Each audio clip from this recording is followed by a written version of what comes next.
gentlemen, boys and girls, children of all ages, coming to you live from Lake Placid, New York, and we're having technical difficulties right off the rip. So let's get this one moving. So Ed, you know how we do it. Yes, sir. One All right. more. Everybody All knows. right. Here we go. Let's go. Let's go. Hey there, podcast fans. Are you ready to show off your love for the 1973 podcast? We've got over 20 different designs of t-shirts and hoodies that capture the essence of classic stuff. Whether you're a fan of the show or just love that retro feel, we've got something for everyone. From bold prints to subtle nods to your favorite personalities, each piece is made with top-notch quality and timeless style that you create, perfect for lounging at home or making a stay out and about. And don't wait. Our collection is flying off the shelves fast, and you can say, don't be cheap, buy a shirt. Visit us now at bonfire.com and grab us your favorite shirts before they're gone. Check us out, the 1973 Podcast Store on YouTube. Just click the link below. All right, usual suspects. Look at that. And there's 5 of us. Gee, just like the movie. How about that? So let's start with Thomas. You picked the movie. So we're going to start with you. So what do you got? Give us your review of the movie you picked. Usual suspects. Alrighty. I picked The Usual Suspects. 1995 it came out, directed by Bryan Singer. It's got a pretty good cast starring Kevin Spacey, Gabriel Byrne, Kevin Pollak, Benicio del Toro playing a weird-ass character where you could barely understand anything he said.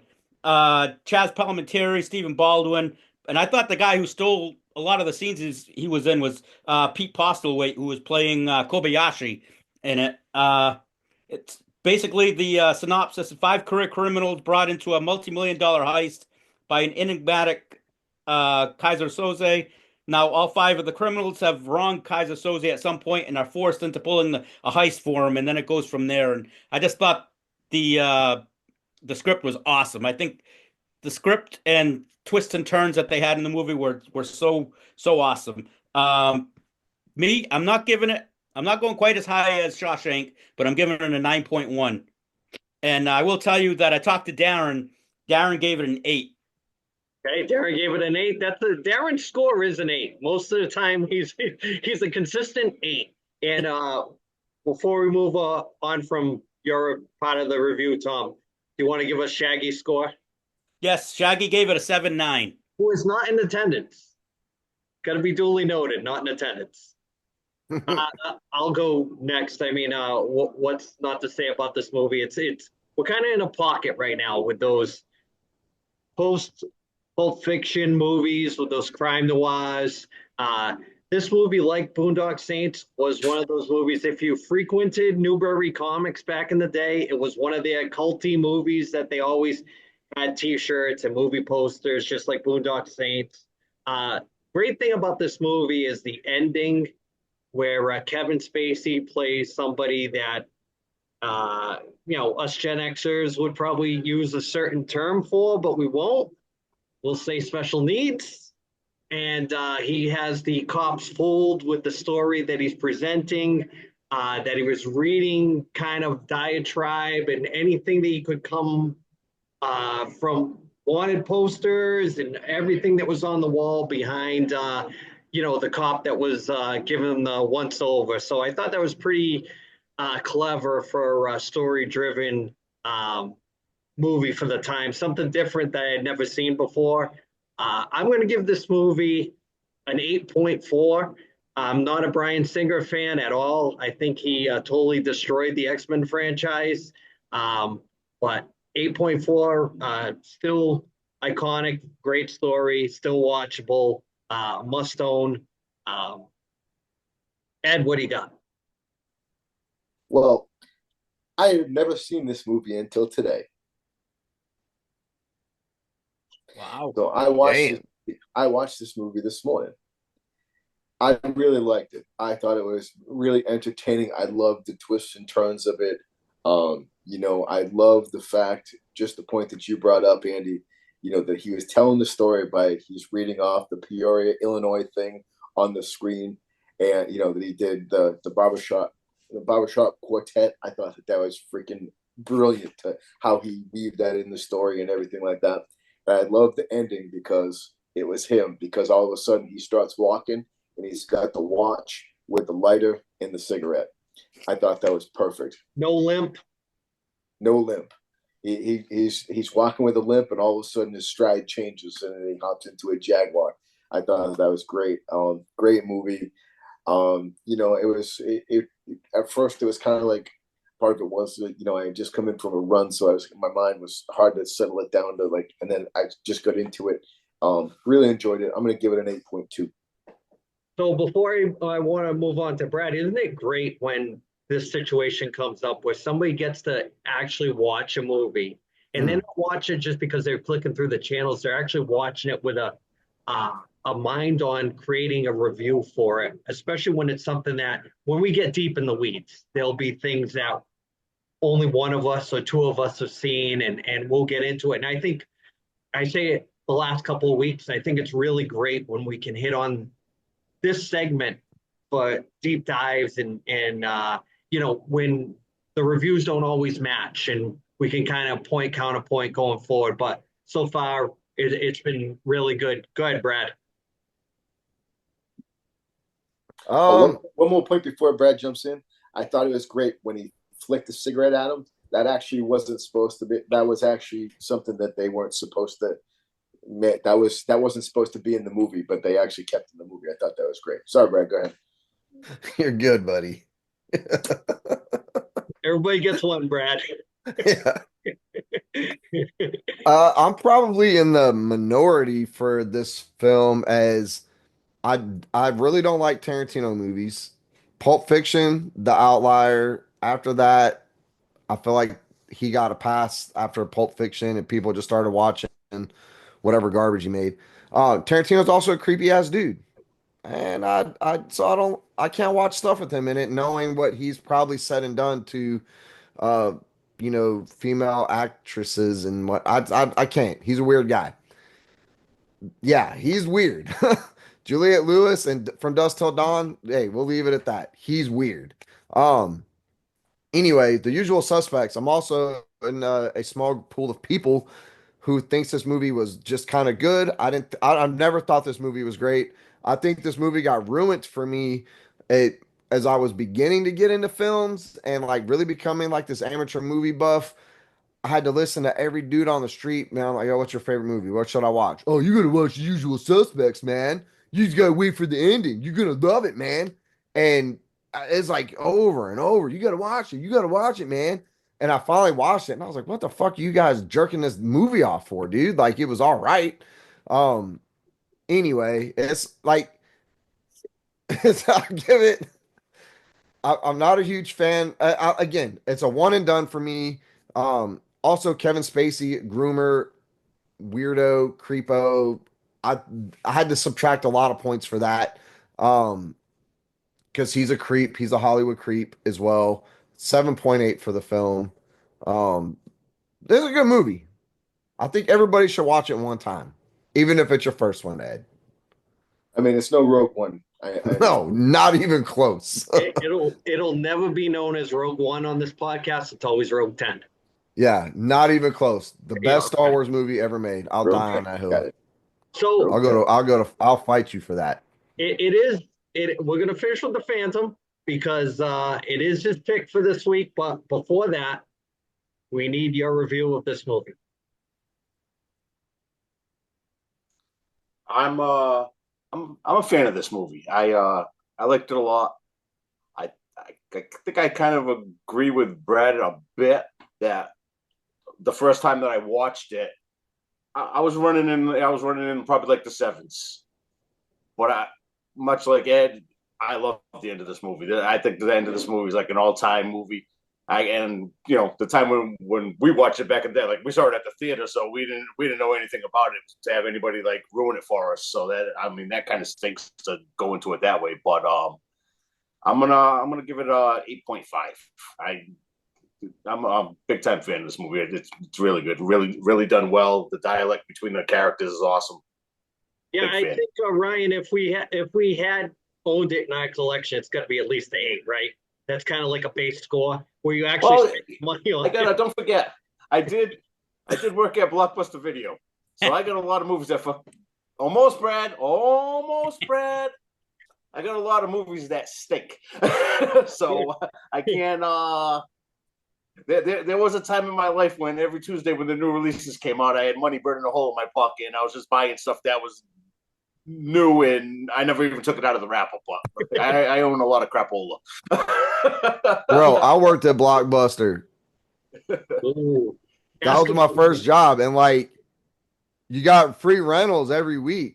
And my mom and my brothers used to get, and my girlfriend at the time would get so pissed because I always brought home shitty B movies for my free ones. Never brought home new releases or anything good. They wouldn't let you take the new releases. No, they wouldn't. So I would go find like just shitty B flick horror movies, or just like shitty B movies from the 80s that never got that big, and that's all we watched, dude. So there's a story building here. Cowboys fans, Eskimo brothers, Yep. the video. Come on now. Possibly fruity. You never know. Hey. Wow. I do believe I heard Brad say he doesn't like Kevin Spacey. Yeah. So we got to kill time while Tom's doing Ed math. Thomas, what do you got for a rating this I'm week? done. Okay. what do Oh, you that got? was quick. Final score 8.2. 8.2 on the Richter scale. That's not a bad score. Not a bad score. So, Phantom, what do you got this week for a pick? I am going with American History X. I knew you were gonna pick that movie. Really?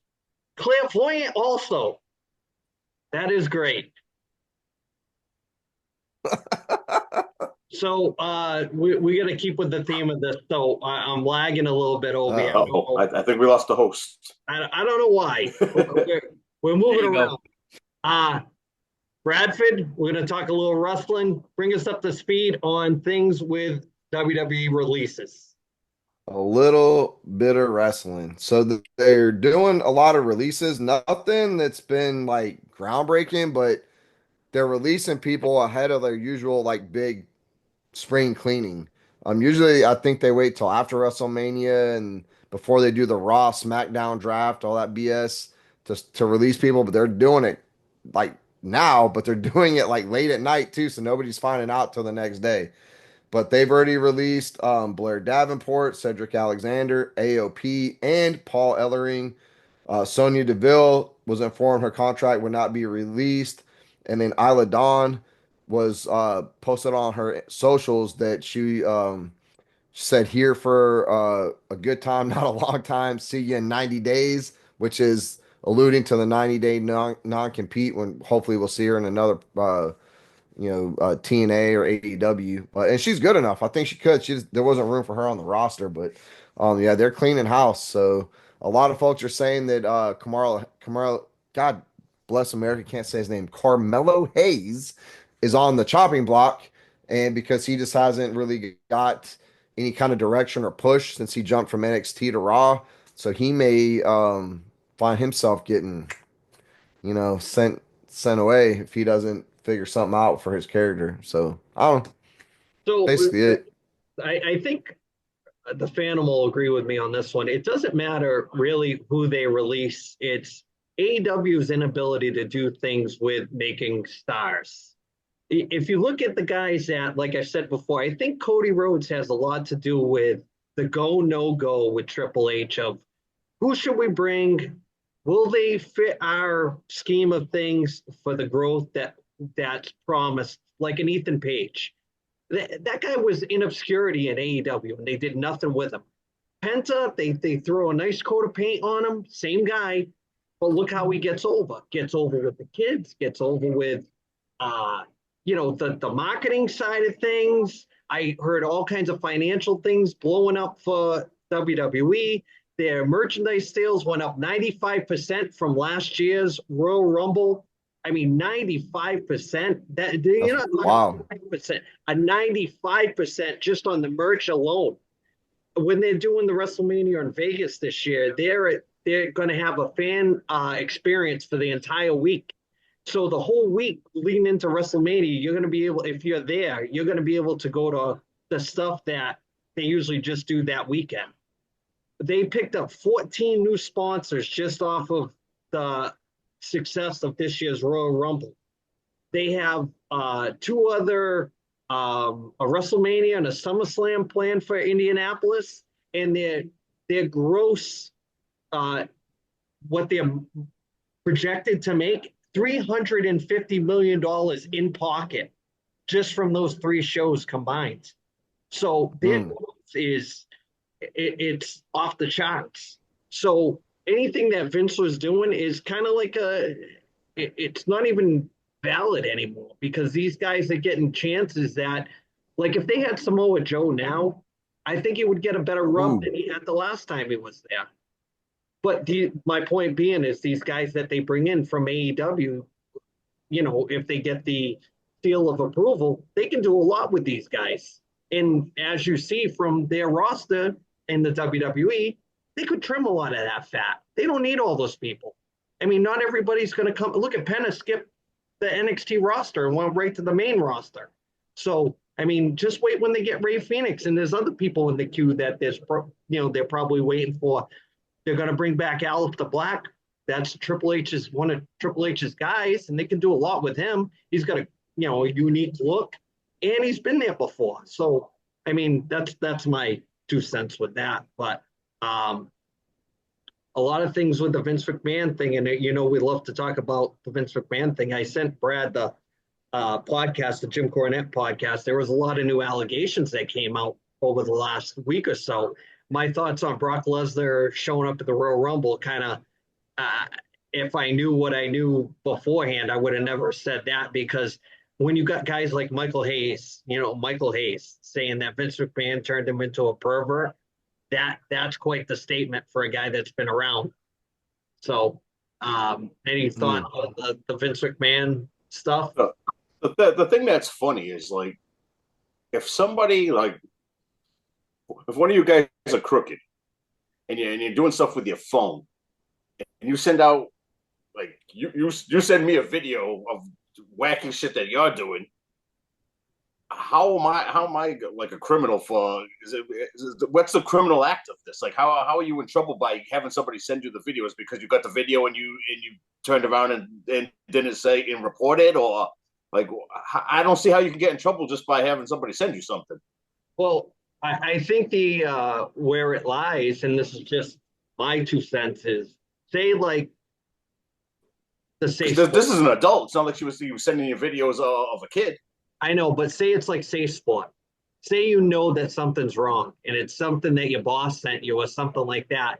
I wouldn't you know how you can tap to download it? Well, I wouldn't even download it and just delete it.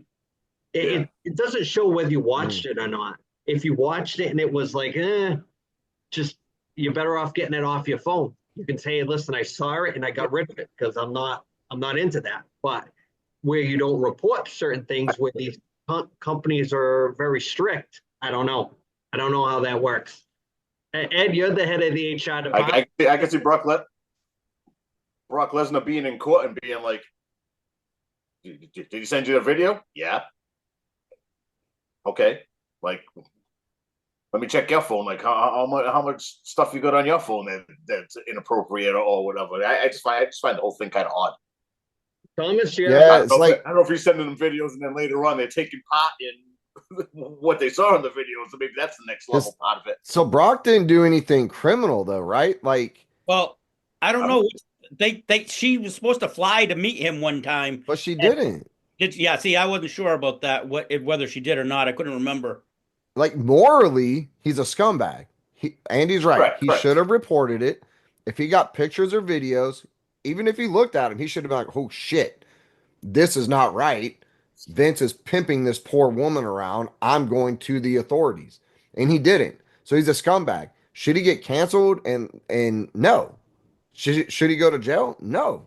He's just an asshole, and he should be he needs to go to, like, therapy and counseling and whatever. I think Vince is the only one being charged. Vince and Titus. I don't think Lesnar and Michael Hayes are being charged with. I don't think Lesnar should lose his whole career over it. Like, he's being a jerk. He's morally corrupt, but, like, lose your whole. Nah.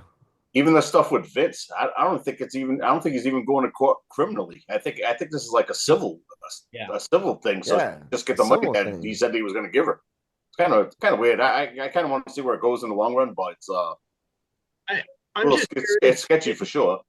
as a longtime Vince hater, I just want to see the stories come out, for entertainment purposes only for the podcast, uh, and see what, how long we've talked about how long the stories have gone on behind the scenes with different allegations and things like that, and they've never really held them accountable for it. So when is that ever going to stop? You would think if somebody got away with it once, that they would kind of curb it, but it seems like it's weird with the Brock Lesnar thing because Stable had sued them for sexual harassment, and she won, and she came back and did that whole thing after the fact with Tori Wilson. Yep. So you won a case for a certain thing, and then you go back and do the.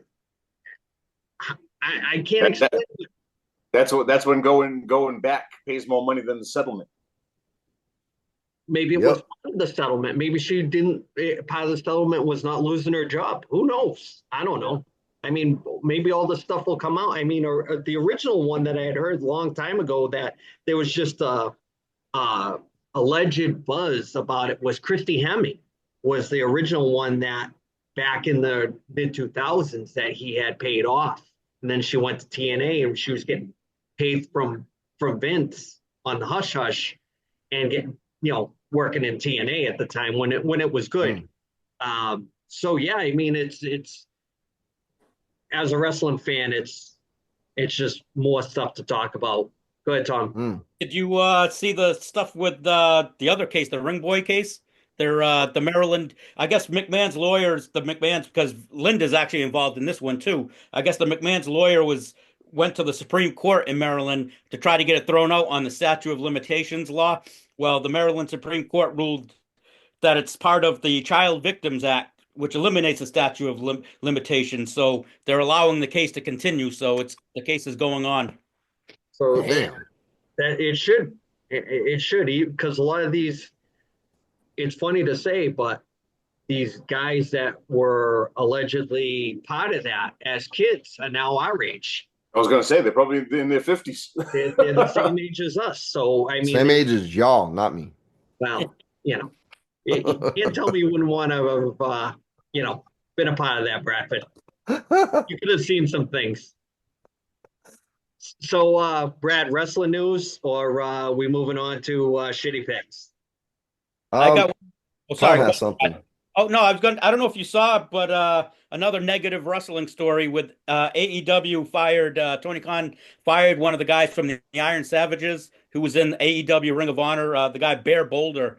I guess he got arrested January 16th for strangulation. He strangled his girlfriend. I guess he choked It's her not out funny. with his. I guess he threw her down on the ground and he stood on her throat with his foot and choked her out.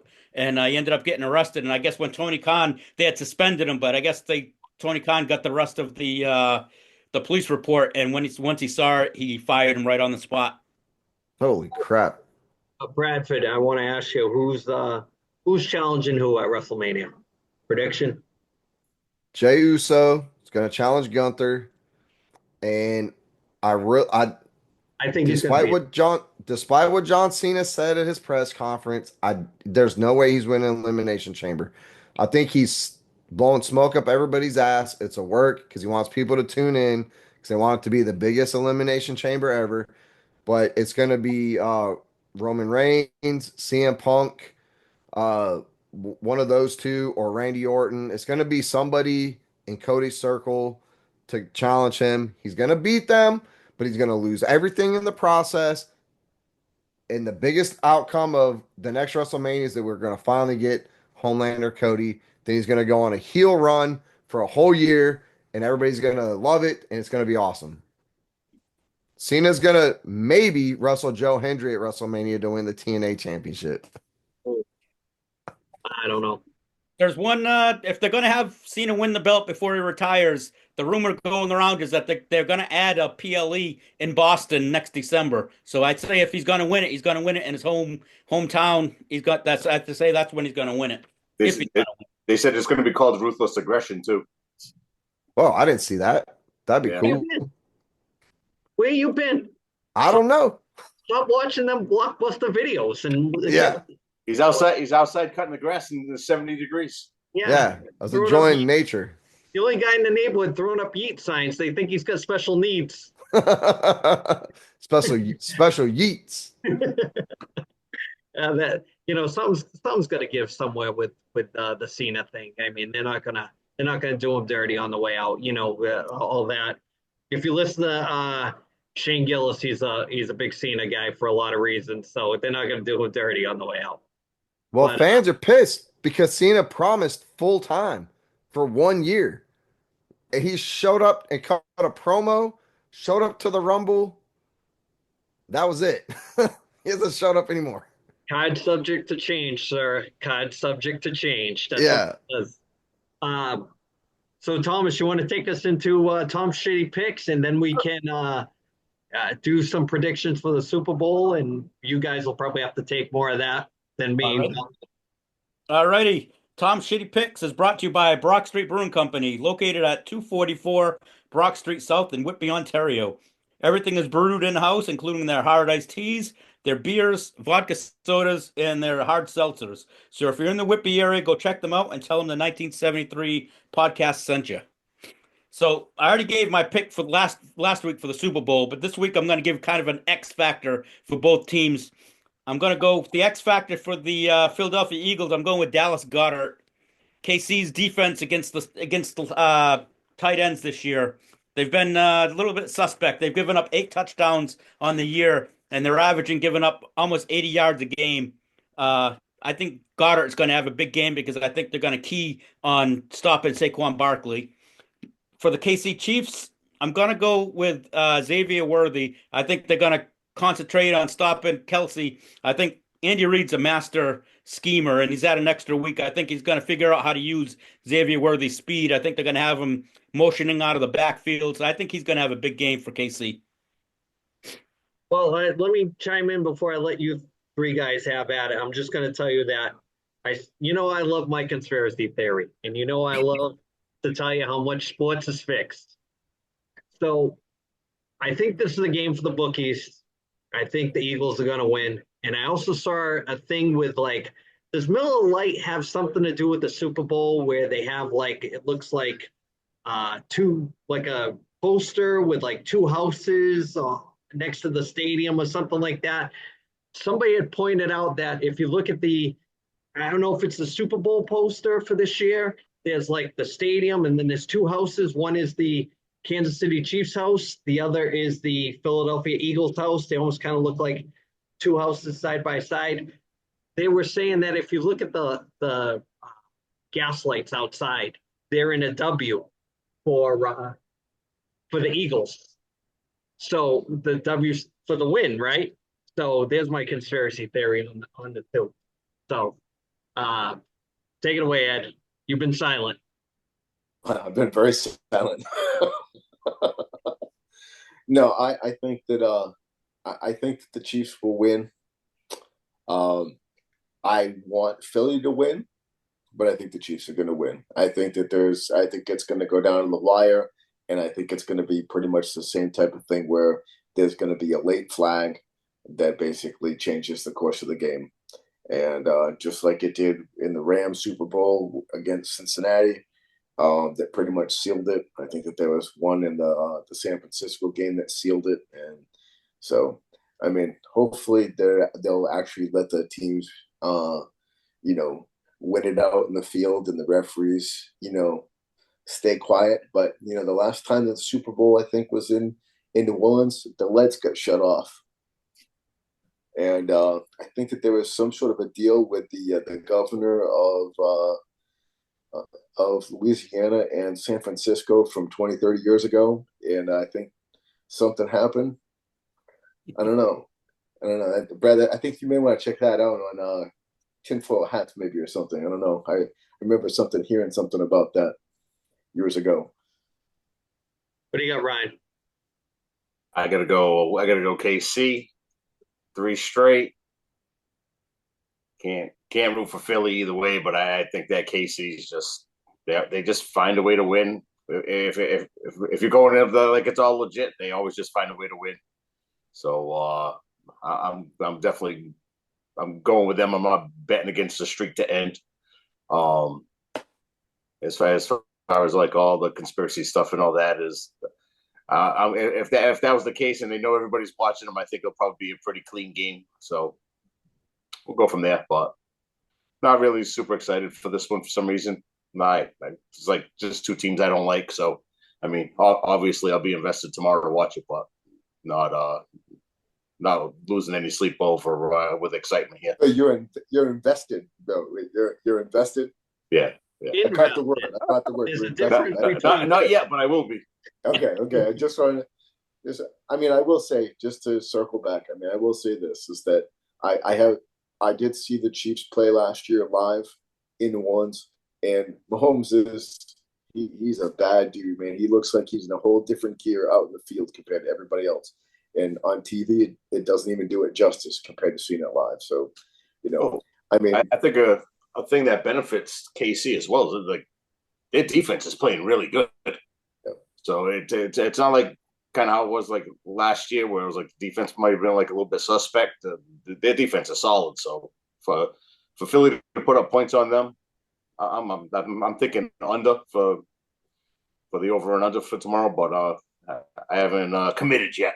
I mean, but I think the Phillies got a really good offensive line, and I think that they can push Kansas City around. If they try to go in a shootout, Kansas City's going to win every time. But I think that if they were talking about this on the herd this week, and basically, they were saying if you can, instead of letting the Chiefs have 11 possessions during the game, you only let them have 8, and that could be that could change the game. So, I mean, if they three-peat it, I mean, quite frankly, I mean, it's pretty cool to see it in our lifetime, but it just seems a little suspect if they do. Just saying. So, as far as our Rod Serling of the podcast, Bradford, do you have any conspiracy theories on what you think the outcome's going to be on this BS? I think if the Vegas bookies get their way, Philly will win. You guys have all kind of said that. I think if the NFL gets their way, Kansas City's going to win it. And it really comes down to which team sells the most merchandise. I saw a TikTok on this the other day when they were talking about the Philly Washington Conference Championship. And the guy went down and like deep in the weeds of which team sells the most tickets, the most merch, who sells the most concessions, who makes the most money outside of just like TV viewership. And it was Philly. By money standards, the Washington Commanders are like dirt poor compared to the rest of the NFL, right? The Eagles were raking it in. So of course they want to push the team that's raking it in. So which one of those is making the most money? And I've also heard, in my conspiracy theory channels, i.e. TikTok, that the NFL has already filed a trademark Pat Riley has a trademark for the three-peat, and the NFL has gone to him to see if they can like work out a deal so they can use the phrase three-peat. So, hey, it's pretty telling who's going to win. Also, Taylor Swift is a witch, so we'll see. Well, you'll know it's fixed when Donald Trump stands up by like Digstown and fixes his tie, and then you're going to see like Philadelphia kicker fall down when he's trying to kick or some. He's going to stand up and fix his tie, and the ref's going to be like, pass interference. Yes, roughing the passer. Yeah. 15-yard penalty. He was pretty entertaining with the Florida Panthers, I will say. He was pretty good with them at the White House. Yeah, we'll see what happens. It'll be fun. So, are we ready to shift gears and go to another dimension? Are we ready? Brad's getting wound up already. Thomas, let's put on that aluminum foil and get places. Brad's tinfoil hat conspiracy of the week is brought to you by the book Loving Elliot. a fitting tribute to undying love, written by our very own Andy Clark. It's available on Amazon.com. Elliot was the oldest special needs Jack Russell Terrier when he passed away at the age of 21. Bradford, great book. Yeah. Don't Only get- read this book if you want to sit around and cry for 30 minutes. Just want to Andy, say that, first Andy, of you all. selling some of those on the side down there or what? Yeah, I wish. I wish. I Hey, wish go I down had there and one, tell them in the lobby. I wish I had one book sale for everybody that's here, right? We could float this podcast to another dimension. Yeah. It's actually it's a good book. Like if you're watching this, you don't already have this, go get it on Amazon. If you're a dog lover, this is a must read. I'm not saying that because I'm Andy's friend. This is a really good book. I enjoyed it. It made me go hug my dog. That's a good book. Thank you, So Bradford. anyway, I what's bought that? I bought the first edition when he was on Fun 107. Yeah, I I love did. that book. I did. So I want to talk a little bit of JFK. We're supposed to get a big like file release from Trump. I don't think it's happened yet. If it did, I haven't seen much of it. So just in like the theme of things, let's talk a little bit of JFK. Not the usual JFK conspiracy nut theories and whatnot. I want to talk about some different things. So there is a floating tree video. Have you guys heard of this? Uh, Allegedly, there's a woman. She's like talking you through the video, and in this video, you can see in one frame a whole tree in the background. In another frame, it's like cut in half, and like half from the middle up is the tree, and the middle down is gone. And the only way you can like explain it is that it was original footage that was badly spliced and edited and somehow cut out that part of the tree when they like overlaid pieces or something. And so that has kind of got the conspiracy wheel spinning because people are like, what's going on with this video? Do we even have the original video at this point? Hey, And Brad, can I pause you for a second? yep. Is it part of that Zapruder film, the famous Zapruder film? Is that spliced? Is that the one you're talking about? Um, you know what? I don't know, but I'll have to go look that one up, Okay. man. But maybe that was the film she was referring to. I don't know. I saw it on TikTok. I didn't mean Um, to cut you off. no, that's a great point, man. Then there's another video circulating TikTok, and it clearly shows the driver turn back and like he's either pointing like, "Hey, JFK, get down," or he's you know. But the shitty thing, and this is what's so scary about AI, man, is I can't tell if that's an AI edited video or if that's a real video. And I'm pretty good at picking them out. Like, but it's that one is really tough to tell. Then there's leaked audio where it's people talking and they're basically saying LBJ ordered the hit. I've never heard that before. So that was new to me. And I think that might have come out since Trump got into office, and it just kind of confirmed what other people had already suspected that LBJ ordered this hit. And the reason why he ordered it is because there's another file leak of a CIA operation where they wanted to stage an attack on American soil. Americans were going to have to die to make it believable, but they were going to frame it to be where it was Cuban nationals doing the attack. And that would give us cause then to go and invade Cuba and everything like that, which JFK said no, and then they just did it on 9/11. But so that happened, and that's people are saying like that's why they got him was because he told the CIA no to that plan. But then there's also footage, and you can go look this up anywhere. This is on the internet. This is on YouTube. When they were swearing LBJ in on the plane, um Jackie like she refused to change out of her blood. She still like had JFK's blood on her clothes, and she refused to take it off because she wanted them to see like what they had done. That's what she told people. I want them to see what they have done. And at the time, people were like, "What's she talking about?" Then in that video, when he's swearing in, he looks to the side, and his accomplice is like a few people back, and they like wink at each other and like do the good old boy like and they're like smiling, like to confirm what they had done. So super weird stuff, man. Hopefully Trump, the one, if he does anything in office, keep this promise, release the JFK stuff. The people want to know.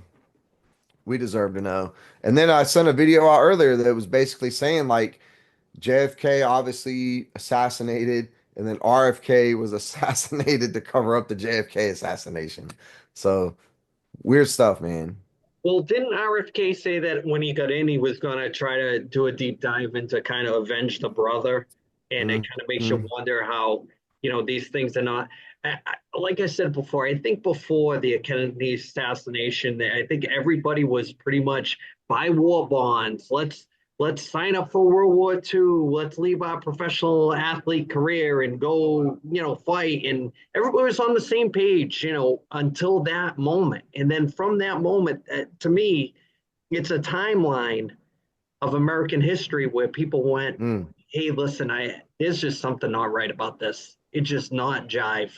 And I think from there, you got a lot of the counterculture movement. After that, you got the not just the hippie movement, but you got the women's lib movement. You got the right to vote movement. You got the black movement. You got a lot of that counterculture came out of that assassination, and I don't think they were ready for all that.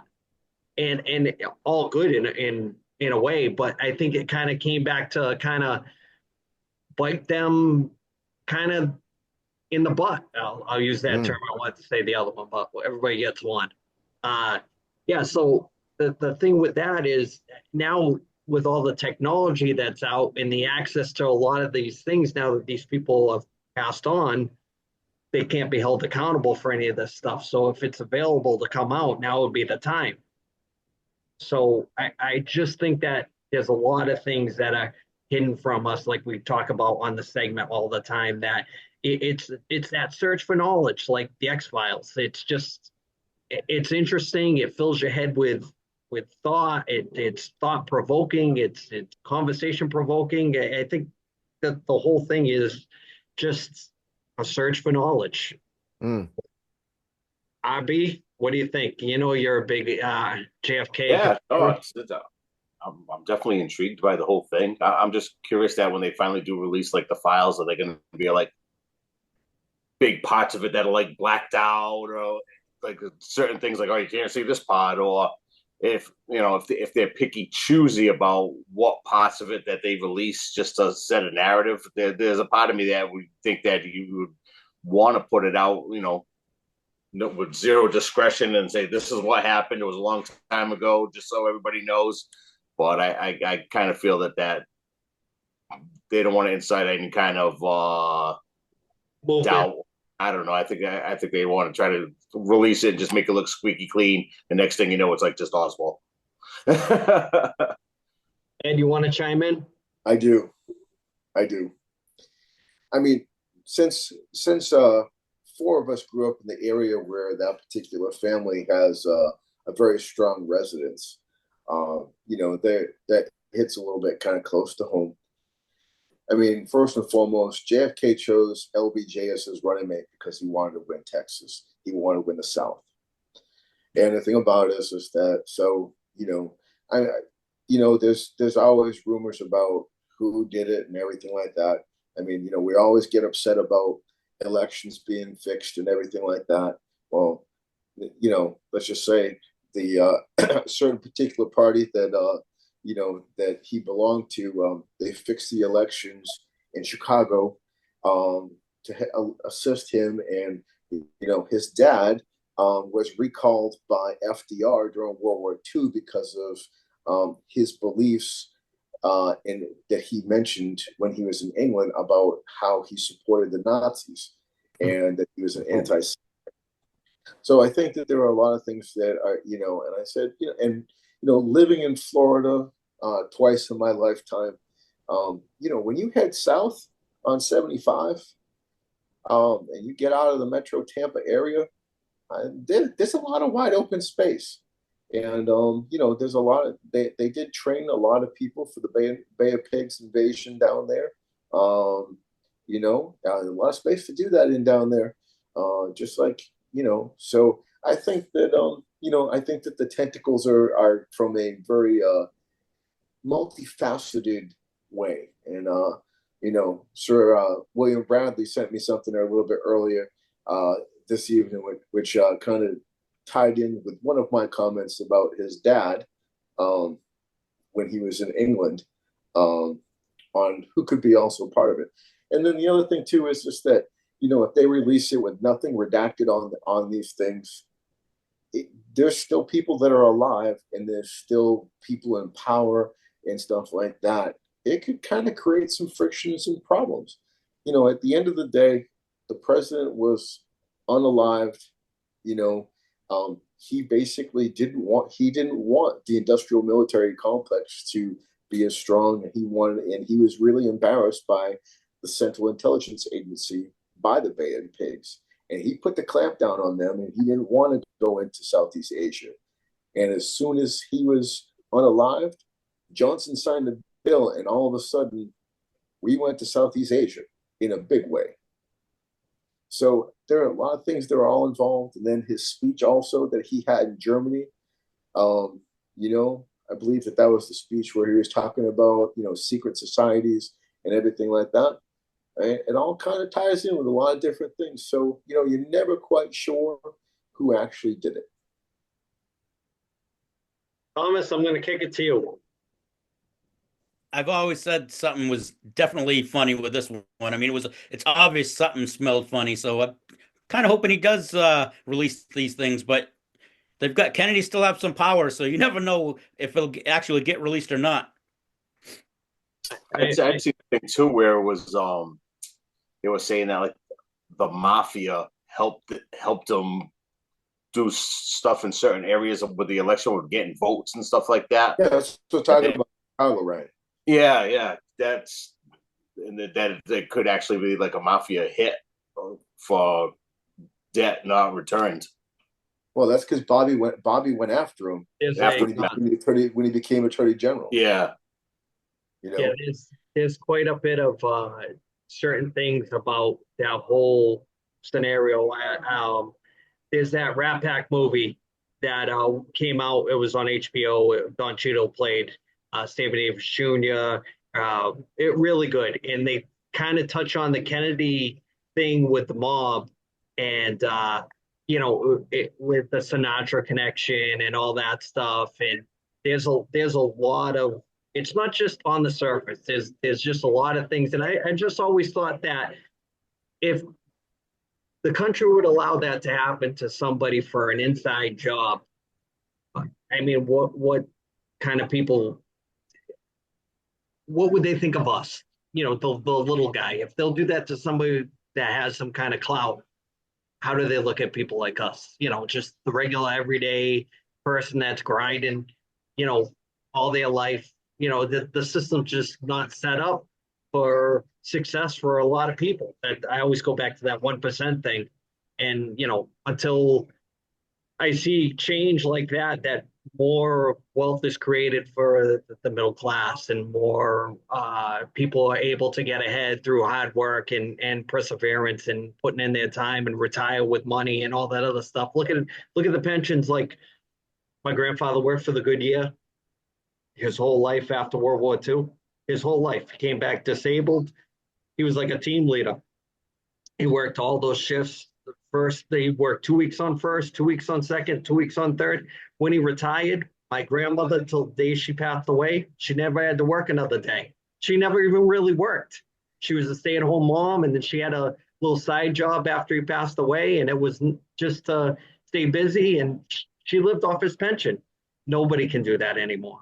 And until we go back to the way things were, where a mother or a father could stay home and there could be one breadwinner and you could have that family unit again. Even the family dynamics changed. You got to just afford to do things like this. You got to rub nickels together for all this stuff. Just to be able your sign, by the way. Just to be able to create some kind of family dynamic. So, but that's by design. The design is that. But think about this, right? If you have somebody that stays at home, you're only taxing one person, right? If you force both people to work, now you can tax both people. So you destroy the family, the nuclear family, right? And then you allow the schools to dictate basically parenting. So you got it right there. Yeah. So I mean, you know, I mean, there's a lot to be said about being able to work hard and keep your own money, instead of giving 40% of it away. Just saying. Well, it's divide and conquer, right, Ed? Right off the rip. That, that's right. I mean, right from the way that the system is set up, Democratic and Republican, you're splitting the country right down the middle with nobody can be on the same page, even with a thought. You're creating friction between friends and family from within, just on viewpoints, and a But lot of but it. Oh, but here's the thing, though, is that, see, if you really think about it, is that if you really want to solve the problem, you have to attack the problem by not being emotional and using and having emotional decisions. We can go into the great political debate right now about what's going on right now. But the thing about it is that what is going on right now is it's actually being done as a business decision to save money. It's not being done to be mean. It's actually like trying to drain the swamp. But you have a bunch of people that think that he is trying to be like 1936 Germany, and it's not. He's actually trying to actually save a ton of money on all these wasted programs. I mean, think about this.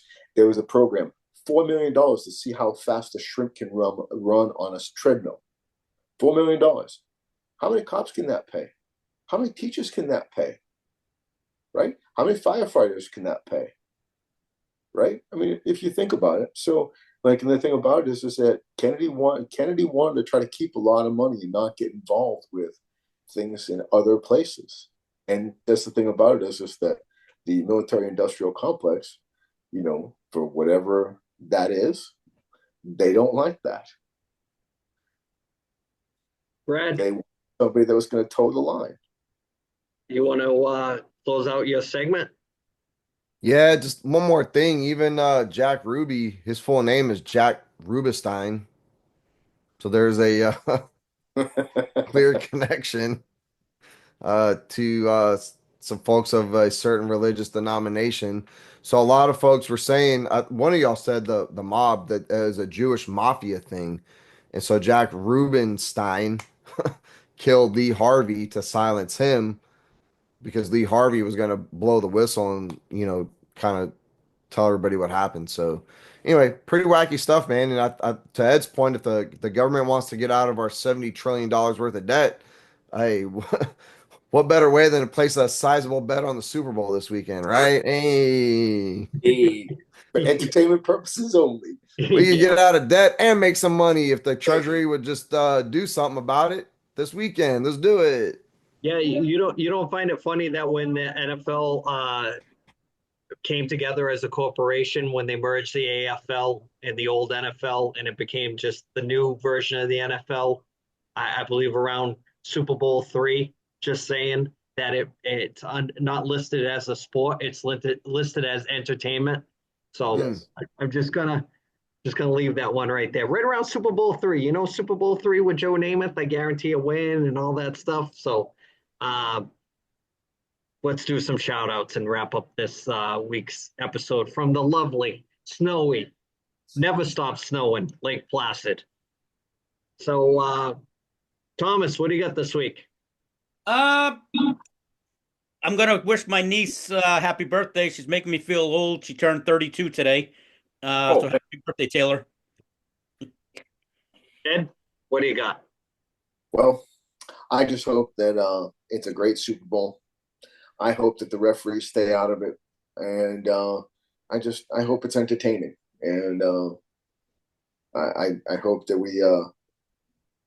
we see a different outcome. Bradford?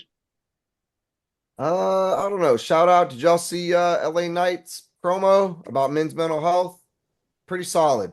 Is also a throwback to when Macho Man did it on Arsenio Hall. If you That's watch true. both, there he basically pulled from that. Really good promo. Go watch it. Yeah, do you Oh, think, Dallas Page Brad, is actually in Panama City Beach tonight. I, I wanted to ask you during the wrestling segment about that, and I'm glad you brought it up at the end. Do you think that has anything to do with Drew McIntyre blaming him for screwing up that spot in the Rumble? Oh yeah, he called him Drew McIntyre. 100%. It's, Oh, okay, 100%. it's okay to cry, except if you're Drew McIntyre. Yeah, 100%. Well, I just didn't know how much was a shoot, a work, or a At combination. the very end, I Yeah. believe he said, "Let me get one more thing in," and that's when he did his catchphrase, I believe. Yeah, Yeah, he did. He did. that was good. What do you got there, Phantom?